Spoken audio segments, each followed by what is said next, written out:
আমি নিজে বলছি, আমার বুঝ হওয়ার পরে আমি কারো জন্য এতটা কাঁদি নাই। আমি আমার এই নওজোয়ান শহীদ শরীফ উসমান হাদি রাহিমাহুল্লাহ তাআলা, তার জন্য আমার চোখের পানি যেটুকু পড়েছে। আমার শায়েখ আল্লামা মুফতি মুশতাকুন নবী কাসিমি, আমি তাকে দেখছি বাচ্চার মতো অজরে কাঁদছে। একসাথে ভাত খাইতে বসছি, ভাতের থালার সামনে পর্যন্ত হুজুরে দেখছি কাঁদতেছে। কয় মাওলানা, আমি তো ছেলেটারে ভুলতে পারছি না। আজকে তোমরা দেখছো, সারা পৃথিবী দেখছে, একজন 33 বছর বয়সের যুবক। এই যুবক ইমানদার ছিল। আমার প্রিয় ভাই, আমার কলিজার টুকরা ভাই শহীদ শরীফ উসমান হাদি রাহমাতুল্লাহ আলাই, এই নওজোয়ান ইমানদার নওজোয়ান 5 ওয়াক্ত নামাজ সে পড়ত প্রতিদিন। খুদার কসম, ফজরের নামাজ সে জামাতে পড়ত। ফজরের জন্য বন্ধুদেরকে ডাকতো। ফজরের নামাজ পড়ে তার সংসদীয় এলাকা, যেখান থেকে সে স্বতন্ত্র প্রার্থী হতে চেয়েছে, সেখানে ওয়ার্কিং করত।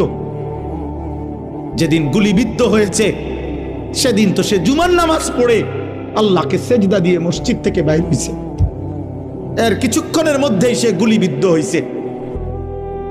সে হাফেজে কোরআন ছিল, তার বাবা আলেম ছিলেন, তার বড় ভাই আলেম, সে মাদ্রাসার ছাত্র ছিল, সে আল্লাহকে ভালোবাসত, পাক্কা ইমানদার ছিল। তার হৃদয়ের সবটায় দেশপ্রেম, মাতৃভূমির 1 ইঞ্চি জমিন, মাতৃভূমির 1 ইঞ্চি জমিনের আজাদি, স্বাধীনতা, সার্বভৌমত্ব সে দিল থেকে চেয়েছিল। তার বক্তব্য এটাই ছিল যে আমি আমার মাতৃভূমির 1 ইঞ্চি জমিন আমি কাউকে নিতে দেব না, নিতে দেব না। এক যুবক আল্লাহকেও রাজি করেছে, মাতৃভূমির প্রতি ভালোবাসা দেখাইছে।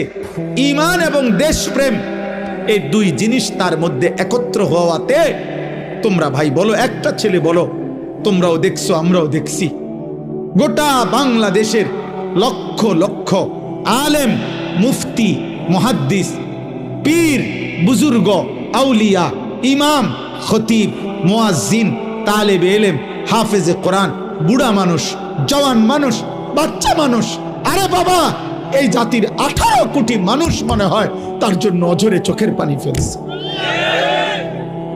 আমি অসংখ্য আলেমের মুখে শুনছি, আমি নিজে বলছি, আমার বুঝ হওয়ার পরে আমি কারো জন্য এতটা কাঁদি নাই। আমি আমার এই নওজোয়ান শহীদ